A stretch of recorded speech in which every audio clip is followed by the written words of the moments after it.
What up everyone? Welcome back to the channel. Thanks for watching, thanks for being here. I know it's been a while since I've posted the last video. Life's just been very busy, but for those who are new or for some additional context, my name is Michael. I'm 29 years old and I'm the founder of a beverage brand called Neat Beverages. We make all natural soju cocktails that come in a bottle, and I recently left my corporate tech job to go all in on this idea with my best friend. I'm here in New York, actually in Brooklyn, in my sister's apartment, wrapping up a close to a 3-week stint, most notably working a lot on sales, on a current fundraise, and just continuing to build out accounts in New York City.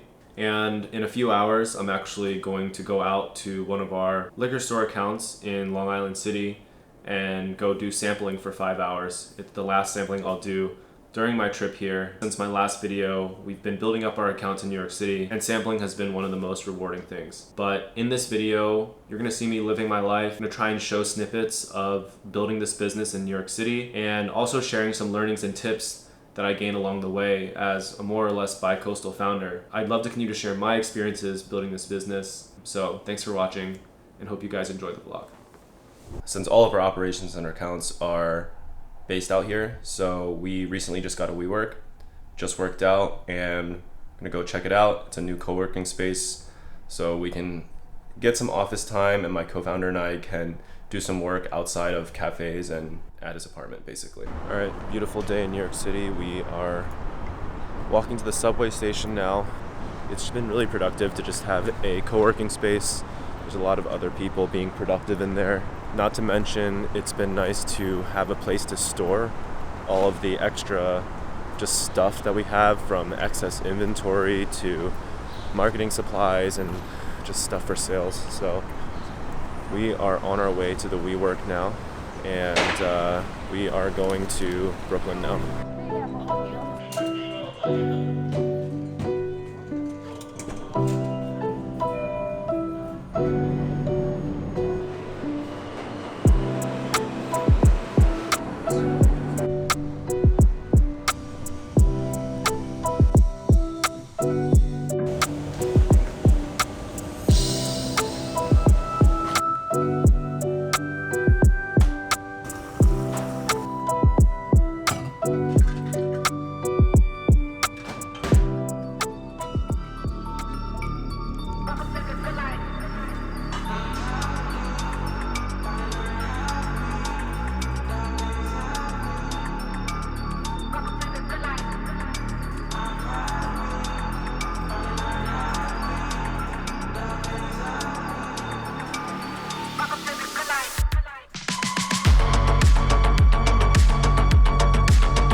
So right now I am getting ready to leave. Part of the benefit of having previously lived in New York is having a lot of friends that are traveling over the summer or are gracious enough to lend a spare room or sometimes a couch, and that is the reality when you are bootstrapping a brand. The city is very expensive, and so any chance I can help house sit or basically stay at a friend's for free, I will definitely take up and be a very gracious roommate. And so we're doing that right now, about to move from Lower East Side to a college friend's apartment in Murray Hill. I mean, the reality of it is that having this brand that is based in New York, but living in a different city, you have to just try and make things work, try and keep things economical. That's not to say that, in the future, I would maybe consider paying for a full-time sublet if I'm here for an extended period of time, but for now, while every single dollar really matters, this has definitely been really helpful to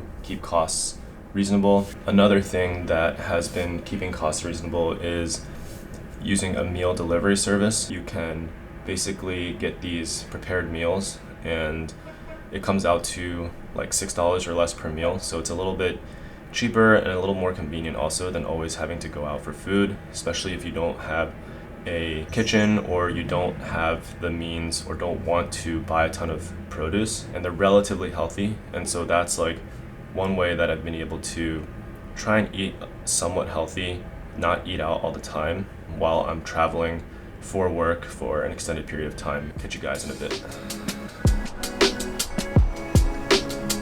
Are waiting for the bus now to eventually get to the Navy Yard, which is where our WeWork is. It's been nice to have that break between work and life, creating that good sense of balance, so I would highly recommend that.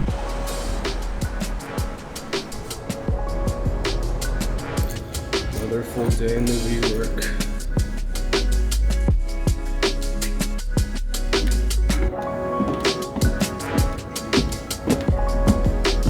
I'm in a unique position, and I'm very fortunate to have friends, family, and other people close to me where I got very lucky, and in the month of August, a lot of people are on vacation and leaving the city, and so I've been able to stay with friends who've been, out on weddings. I've been able to stay with my sister who's currently in Europe. I'm incredibly thankful for these relationships. So this works for right now. It's definitely not sustainable. I hope that we can grow to a point where, we can stay in hotels or Airbnbs whenever we need to go to a different city. But anyways, while I've been doing this, I've learned a couple things on trying my best to maintain a sense of sanity, a sense of routine.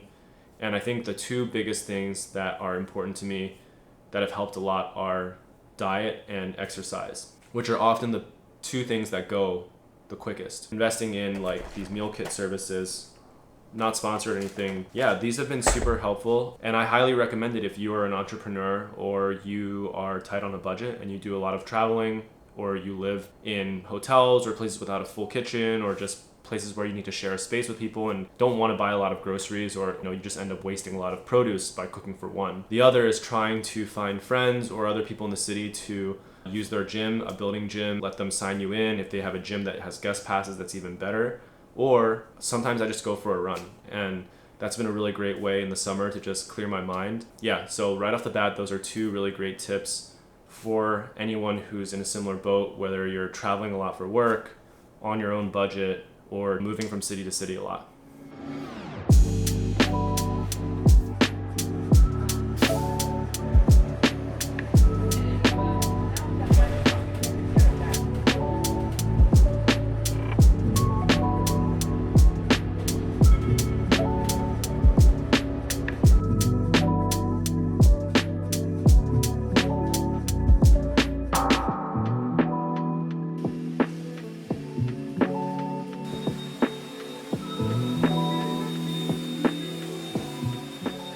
Sitting in front of Penn Station right now. We're gonna do a quick pit stop in Philly, back home to see my parents before flying back out tomorrow, back to the West Coast. It's been a crazy stint. 3 weeks in New York.